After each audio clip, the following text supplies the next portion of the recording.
Hey, welcome to the Glory Hunters Euro 2024 roundtable discussion where everybody gets a shot and everybody gets a shot to challenge. And today, of course, we're doing Spain, as you saw in the thumbnail, and I'm going to kick it off to the Deutschman, Mr. Leach, to kick it off. Where are you on Spain, Mr. Leach? Yeah, Spain has probably, if we take Deschamps and Nagelsmann out of the conversation, De La Fuente one of the best coaches in the entire tournament. What I don't get is like 50% of his choices for the national team, and it's not that they didn't play well, because I watched the game against Northern Ireland and they freaking smashed them, so that's to be expected. There are some players in there whose nomination is highly questionable, and I don't say this to put these guys down, but despite the fact that I believe De La Fuente is an excellent coach, some of these choices are just weird, like straight up weird. When I look at the goalkeepers, right? These are like the best three Spanish goalkeepers. That's an easy thing.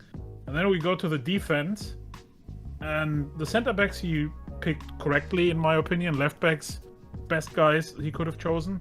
And then on the right back position, you have Carvajal, who is an obvious choice.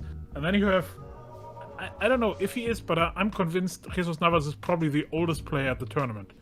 38 years old. No, Pepe is. I mean, yeah, sure, but for like players who have a decent chance to actually start games. Yeah, that's right. and Grandpa Pepe. Hype man. And there for the fight. if what I've read in Spanish news is actually correct, that De La Fuente might prefer Jesus Navas over Carvajal, that is even more insane, because he's 38 years old. Apparently he likes Navas being a little bit more dynamic, but I don't see the point. He's like, literally, he steps like one step wrong and he's like gone. And then continuing further up the pitch, Rodri, Zubimendi, Pedri, Merino, all obvious choices, and there's, for some reason, Fabian Ruiz was called up, which I mean, he's not a bad player, but he wasn't like the obvious choice I would have picked for like another central midfielder player, because he didn't have the craziest of seasons. And then the one choice that I find particularly offensive, and this will make Nick laugh, is Ayoze Perez in the front. I don't know what kind of stuff you have to smoke to think Ayoze Perez is a good choice for a team for a world championship. I mean, he played an alright season. He played like 31 games, scored like 9 goals as a winger. Sure, that's fine. But he's 30 years old without any experience except one game. That's already like half odd. If you're old, you usually come into a tournament with a decent amount of experience. And then he isn't even like the obvious choice. I looked up, there's like a list of younger, more talented players who he could have picked on the left wing if you wanted a left winger. I don't remember all the names, but a lot of them had better seasons than Perez. And then he picked this guy, who I always remember in my brain, Perez is the guy who was signed to Leicester, who never got to play at Leicester, despite him being signed at Leicester. He was like the backup to the backup of Jamie Vardy. And now the backup to the backup of Jamie Vardy is going to the Euros, which is very, very weird to think about. And that's largely the one thing I find offensive. That's just a bad choice, like objectively bad. And that's all I have. Where they finishing up? Probably semifinals. Really? Really? Yeah. Really? I'm gonna go with Leach in this one, because I was looking at the stats. Like, just the goals. Like, if you're like, they're playing the strikers, like, and you're looking at all the backup. So if we take Torres, just going on qualifying. So he's took matches 5, and he got the 3 goals, 1 assist. But then I'm going back down the list again, and like Morta for Atletico Madrid. 6 matches played, 4 goals, so we've got 10.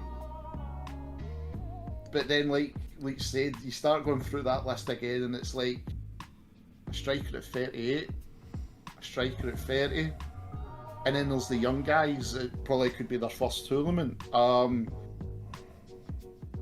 Spain's a tough one. It's a tough one because it's either going to be a really good Spanish side, which we did see flashes of. I don't think we're going to see that South African Spain again. I don't think we're going to see that Spain. But they're either going to be really good on the day, or this is just going to be qualifiers and cheerio. Anybody want to challenge Will? No challenge. No challenges for Will. Who's your pick, Will?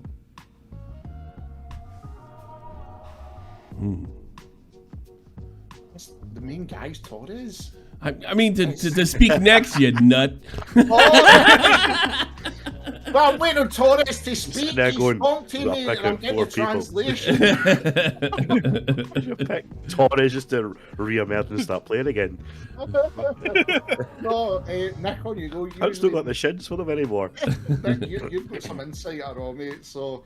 But no, I'm still waiting on Torres, Tommy. Hold on, can we get a wee insert here of Torres talking just to confirm that I actually asked him? Oh, really? Okay, I'm sure. Please. Send it to me, and I'll put it in. I'll find something. All right, who's next? Who's next, Will? Nick.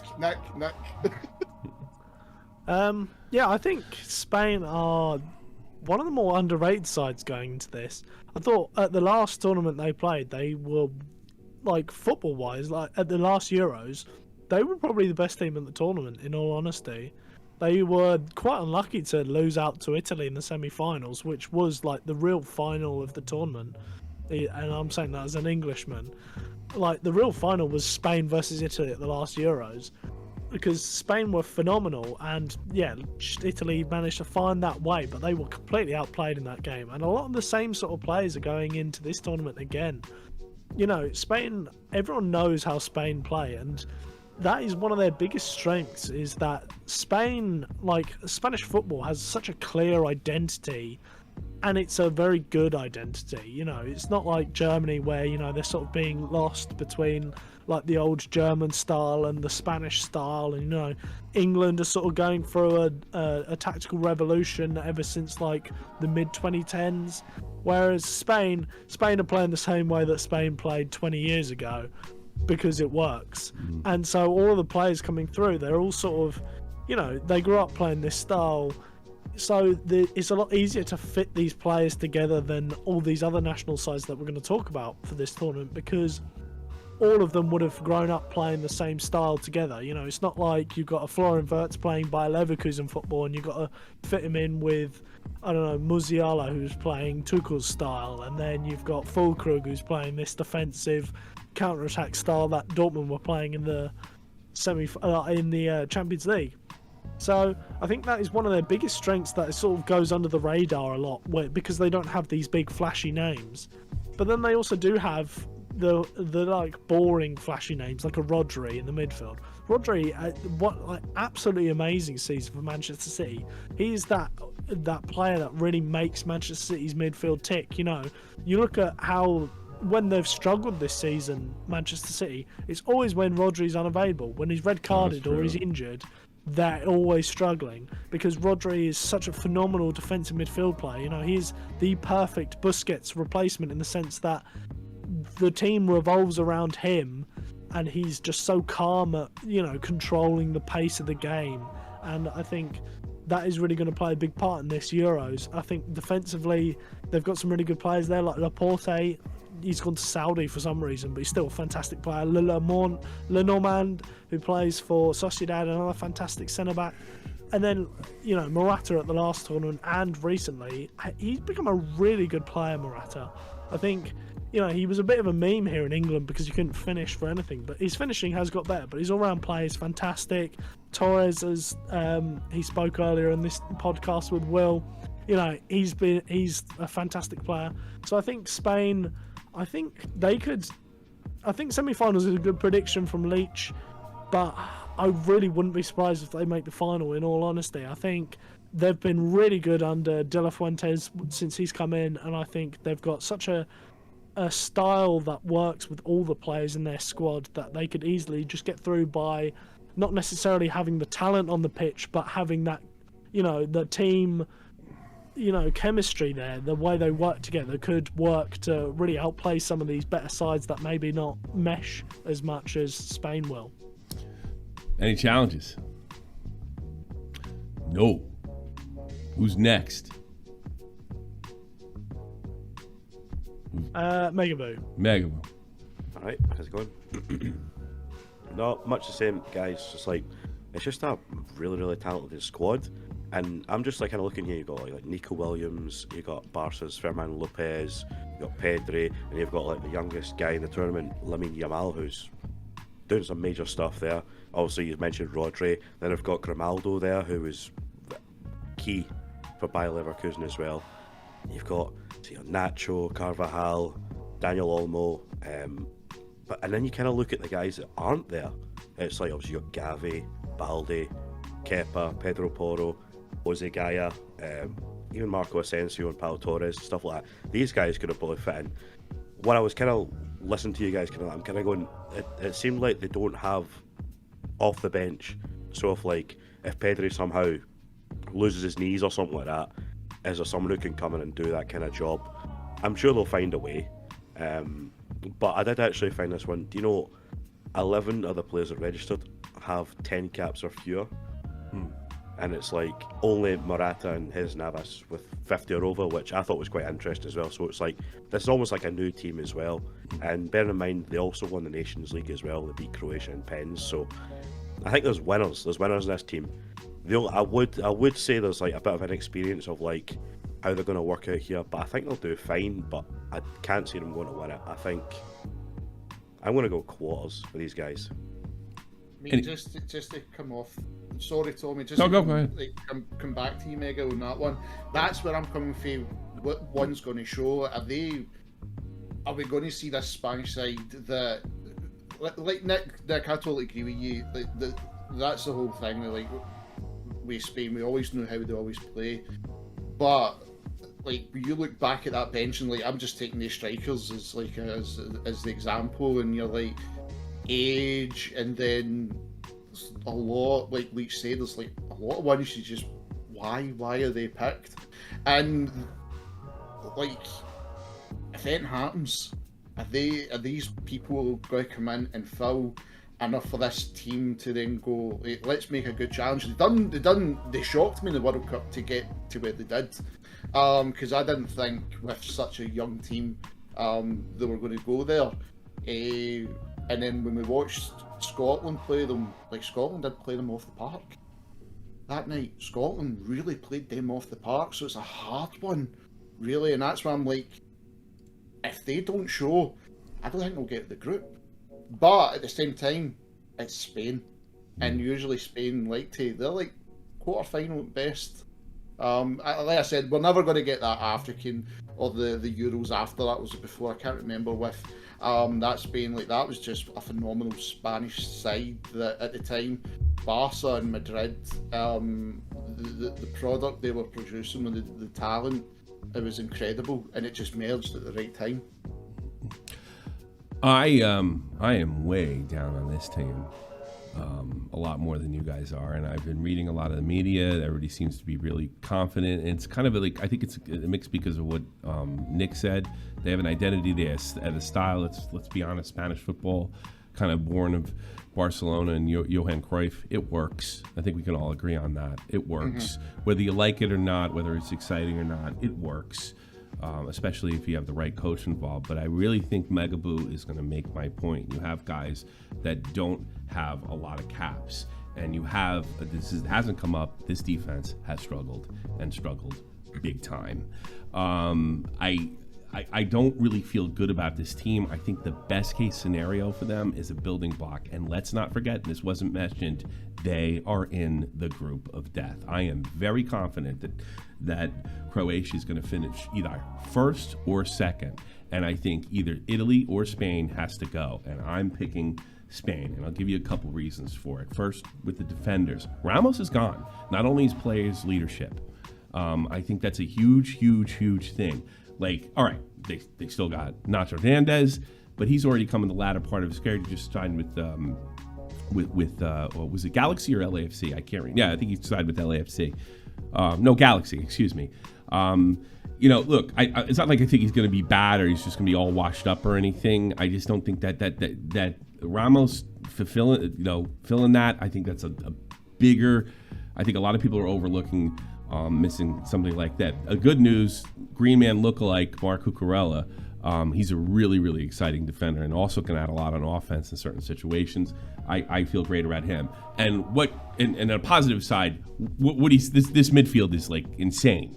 You know, Mr. Tenerife, Pedre, Rodri, and one of the best things about Rodri, you know, we didn't mention that in Man City, he had to kind of fill Gerdewan's shoes because he was the guy that run that, and he fit that role perfectly. And Dani Olmo, their midfield is scary. But does anybody know who's playing defense? Because I don't. Who's playing defensive midfield? Because I look at those midfielders, are all offensive midfielders. And Rodri is playing now. Rodri can join too. I mean, he's popped a few for midfield. So he's playing. Is he the only guy back there that's playing defensive midfield? And can they afford to be that offensive? Considering they've given up a lot of goals leading up to this, and they have been a little shaky. They have Zubimendi as a backup.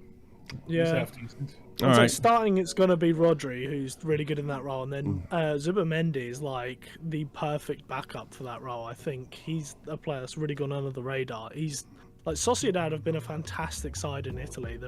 In Spain, sorry, they've been really good, and Zubimendi and Mikel Merino were like in the midfield have been like phenomenal. They've been one of the best duos in Europe in midfield, and they're potentially both going to be on the bench for that Spanish midfield. I'll happily concede if I'm wrong, but none of those names really jump out at me as somebody that I'm confident with. Have they proven themselves at this level, at the international level yet, or is this another situation where they don't have a lot of caps and they haven't felt the pressure? Because I'm sorry, even a derby match isn't as intense as an international match. It's I mean, can these guys perform? And maybe they can, and maybe I'll happily concede, but I don't know where they get it. One of the biggest weaknesses, I actually think, outside of Lane Lamau, none of those guys really jump out at me sort of like their midfield does. And am I crazy? Is putting this kind of pressure, and we don't know how Lamau's going to respond to this, at a 16-year-old boy, and he certainly has the talent to do it. I'm not down this kid's talent. I mean, when he has a bad game or he doesn't, if he's got strikers like, Lewandowski to kind of take the heat off him, and everybody's kind of hung up on the fact, well, he's 16. It doesn't matter if he's 16 now. He's got to perform. And that's a lot of pressure to put on a kid. I mean, I don't know if he's going to crack under that. I don't really see this team performing as well as maybe their roster indicates or their history indicates. I think this is a team that's probably a building block team at best, that learns to gel, that could be scary in the future. And I think either Italy or Spain has to go. And I think it's going to be Spain. I think you're looking at an absolute elimination in the groups, or more than likely a playoff elimination. Somebody's got to go. And if I had to pick between Italy and Spain, and I'm not super high on Italy either, I'm going with the defensive team. Defense wins championships. And there's too many of these guys are young and unproven, and their big striker is now, the spotlight's directly on him. He doesn't have the Barcelona lights and Lewandowski to take him off, and that's a hell of a lot of pressure. I hope the kid does it. I'm not rooting against him by any stretch. I got nothing against Spain. Love Spain. I'm heading to Gran Canaria in a few weeks. But I do not have the confidence that the media has. That's where it's a tough one, because like I said, if you go back to that World Cup, that was such a young Spanish side.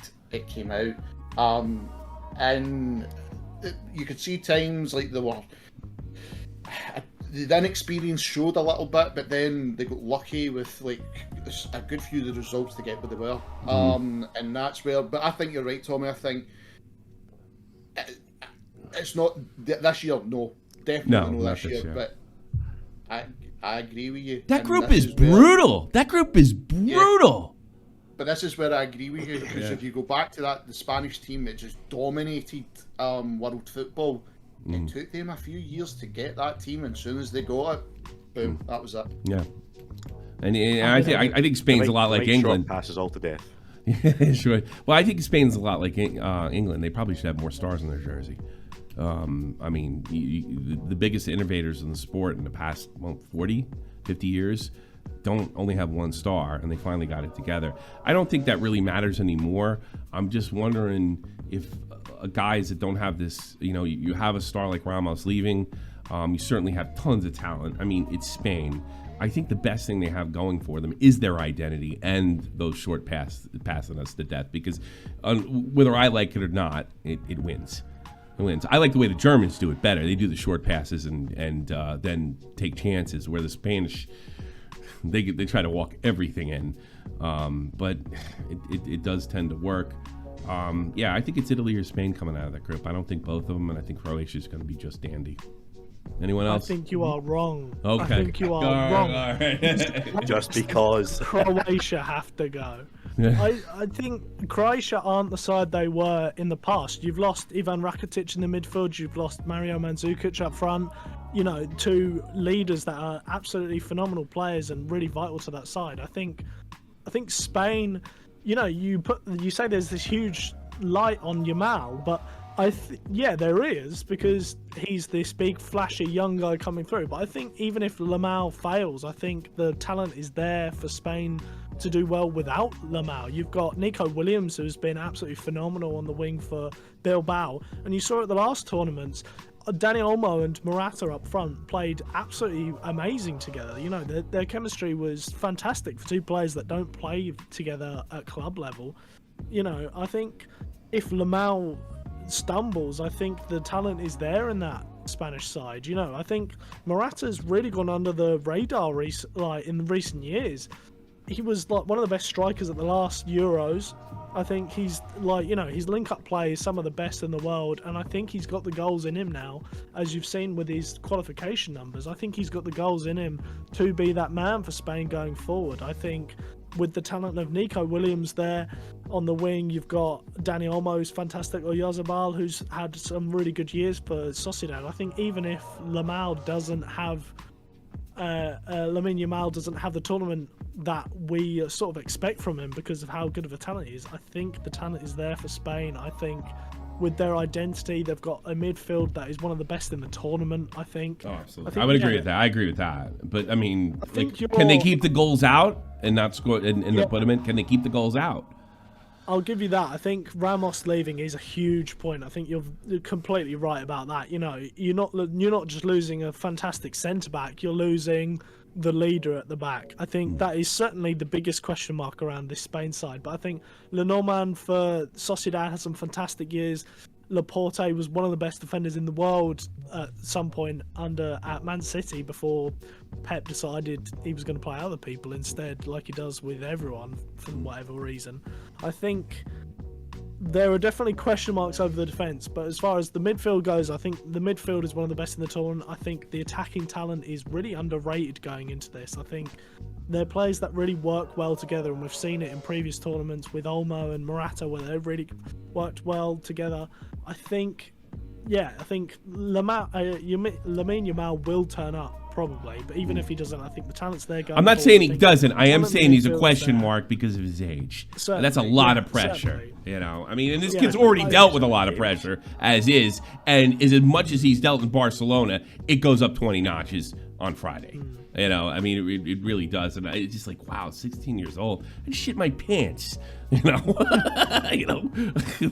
that's, I really wonder, a lot of guys that were going to basic training and maybe eventually to Iraq, and I wonder if that would scare. I wonder if going to play for Spain in a situation like that would be more scary, at least pressure-wise, where people are looking at you. I mean, that's not to take anything away from soldiers and sacrifice, but I mean, that's some scary shit for a 16-year-old kid. But look, I don't know much about, in fairness, I'll concede, I don't know much about the other strikers. They don't really jump out at me from a superstar standpoint. But if you say they can work together, yeah, then they won't have a problem. But I think that still leaves the back. And if they can keep them out of the back, I think problem solved. If they keep it out of the back, they're probably going all the way. But I just don't see. I think this is a building block team at best. And Hosler's going to score a hat-trick against Italy. Hosler's going to do it. Yeah. He's going to come on and score a hat-trick. I was about to say what Nick said. If Yamal doesn't show up, you can just plop Nico Williams over on the right wing, and then you plop Ferran Torres on the left wing. And if Ferran Torres doesn't show up, and Yamal doesn't show up, and almost still injured, then you're screwed, because then you have to play a Josi Perez, and then you made a bad choice. That's the point when you screwed up. Well, don't forget this guy. This is not a season. If you screw up in if you lose the first game, you're looking at getting kicked out of the tournament. I mean, this is like you don't have it like, okay, like Lamau doesn't show up and we're down by 1 game, and now we got to play Italy because we already got beat by Croatia. You know. But by the way, I don't dislike Perez personally. I just think from all the choices you could have made on the left wing, he's literally the worst one. He's fine as a human being, more than likely, but No, you don't like the pick. I'm still upset. This is like visibly upsetting me as I'm sitting here. It hurts. She's got a voodoo doll saying why. Hey, we got everybody, correct? Everybody got their say-in? Negaboo, you got your say-in? Yeah, All pretty right. much, yeah. Thank you very much, everybody. I hope you liked our little conversation roundtable on Spain. We got more videos coming from you all week. Please check them out, and I'll see you. Take care, and good night.